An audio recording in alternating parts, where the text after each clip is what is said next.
এই শুরু হয়ে গেছে।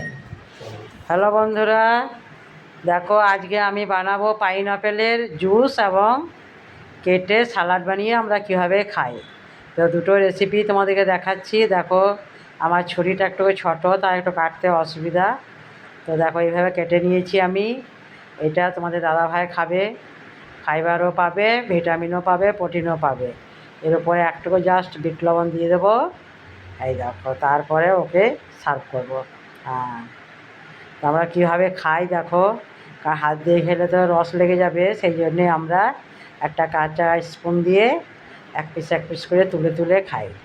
আর এবার দেখো ওই কাঁটাগুলোই আবার খানিকটা রেখেছিলাম, সেগুলো একটু পুদিনা পাতা দিয়ে আমরা জুস বানাবো। এর সাথে দিয়ে দিচ্ছি একটু লবণ, বিট লবণ, ব্যাস আর কিছু না। এবার মিক্সিটা দুবার ঘুরিয়ে নেবো। এই দেখো মিক্সি ঘোরানো হয়ে